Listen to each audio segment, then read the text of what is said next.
Firstly congratulations, thank you అక్క, చాలా బాగా యాక్ట్ చేసావు. Thank you. ఓకే, ఎలా అనిపించింది అంటే సక్సెస్ అయింది కదా మూవీ, నీకు ఎలా అనిపిస్తుంది? లైక్ ఎగ్జైట్ ఉన్న ఫస్ట్ మూవీ చూడడానికి అండ్ చాలా హ్యాపీగా ఫీల్ అయ్యాను. ఓకే, థియేటర్కి వెళ్ళి చూసుకున్నావా మూవీ? యా చూసాను. ఎలా అనిపించింది నిన్ను Yeah. బిగ్ స్క్రీన్ లో చూడండి? చాలా బాగా అనిపించింది.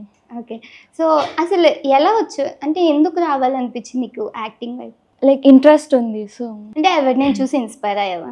లైక్ అంటే నార్మల్గా మూవీస్ చూస్తుంటాం కదా, సో అలా లైక్ నేను కూడా ఇలా యాక్టర్ అవుతే బాగుంటుంది, యాక్ట్రెస్ లైక్ దట్. సో ఎవరైనా ఒక పర్టికులర్ యాక్టర్ ఉన్నారా నేను ఇన్స్పైర్ చేసింది? అంటే నేను ఇన్స్పిరేషన్గా నువ్వు తీసుకున్నాను ఇన్స్పిరేషన్ గా తీసుకున్నావు. Samantha ma'am. Strong.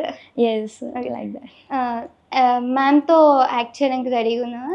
Yes yeah of course favourite hero కాబట్టి ఐఎమ్ రెడీ. ఎలాంటి క్యారెక్టర్ కావాలనుకుంటున్నావు శామ్ తో? లైక్ నార్మల్ ఏ క్యారెక్టర్ అయినా ఇట్స్ ఓకే. సో ఎలా అనిపించింది అంటే నీ ఫస్ట్ ఆడిషన్ ఇచ్చావు కదా, ఆ రోజు నీకు ఎలా అనిపించింది? నీ ఎక్స్పీరియన్స్ ఏంటి నీ ఫస్ట్ ఆడిషన్? ఎక్స్పీరియన్స్ అంటే ఎగ్జైటెడ్ ఆల్మోస్ట్ ఉన్నా. సో అండ్ కొంచెం లైక్ నర్వస్ ఉండే భయమేస్తుంది కదా ఫస్ట్ ఆడిషన్? సో కొంచెం నాట్ మోర్, సో కొంచెం ఉంది. సో అప్పుడు ఏం డైలాగ్ చెప్పామని ఐడియా ఉందా? అంటే ఫస్ట్ ఆడిషన్స్కి డైలాగ్ చెప్పలేదు, మూవీకి అయితే నార్మల్గా తీసేసుకున్నారు.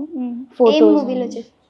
రాయ్బాబు సార్ డైరెక్షన్లో మూవీ చేశాను. ఇప్పటికి ఎన్ని మూవీస్ యాక్ట్ చేసావు? This is my 5th film. 4 movies చేశాను. ఓకే, ఏమేమి మూవీస్ లో చేసావు? రాయ్బాబు సార్ డైరెక్షన్లో చేశాను, సంపూర్ణేష్ సార్తో చేశాను, ఇంద్రజ మ్యామ్తో చేశాను. అంటే ఎక్కువ స్క్రీన్ లో కనిపించడం కొంతమందికి ఇష్టం, కొంతమందికి తక్కువ టైం కనిపించిన రికగ్నిషన్ రావడం ఇష్టం. సో ఇలాగా చూసుకుంటే నీది ఏ మూవీ ఈ అన్ని మూవీస్ లో? అన్ని పర్టికులర్గా ఏం లేదు, అన్ని ఫేవరెట్. యా ఒక డైలాగ్ చెప్పు.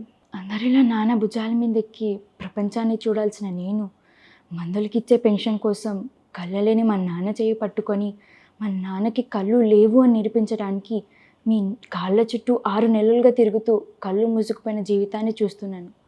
కనపడంది మా నాన్నక మీకా sir? Thank you. Okay, so ఇంకొక డైలాగ్ చెప్తాను. దేవుడా, ఒక క్యూట్ స్వీట్ హ్యాండ్సమ్ కుర్రాన్ని చూపించవయ్యా, నీకు అర్థమవుతుందా? నీకు అర్థమవుతుందా? సో ఇదే డైలాగ్ నువ్వు కొంచెం బాధగా చెప్తావు. దేవుడా, క్యూట్ స్వీట్ హ్యాండ్సమ్ కుర్రాన్ని చూపించవయ్యా, నీకు అర్థమవుతుందా? ఎలా అనిపిస్తుంది అంటే నువ్వు ఎలా మేనేజ్ చేస్తున్నావు? ఒక పక్క ఎడ్యుకేషన్ని, ఇంకో పక్క యాక్టింగ్ని ఎలా? అంటే లైక్ ఫస్ట్ మూవీస్ షూట్స్ ఉన్నప్పుడు ఇంకా స్కూల్కి లీవ్ పెట్టేస్తాను and after that I will complete my notes and all. So permission అడిగిన వెంటనే ఇస్తున్నారండి స్కూల్లో? ఏ స్కూల్? రహమత్ నగర్. సో ఎలా అనిపిస్తుంది అంటే నీ ఫస్ట్ మూవీ అయిపోయిన తర్వాత నువ్వు స్కూల్కి వెళ్ళావు, క్లాస్కి వెళ్ళావు, నీ ఫ్రెండ్స్ అందరూ ఎలా రియాక్ట్ అయ్యారు? సో ఎలా ఉన్నారంటే లైక్ వాళ్ళు కూడా చాలా హ్యాపీగా ఉన్నారు.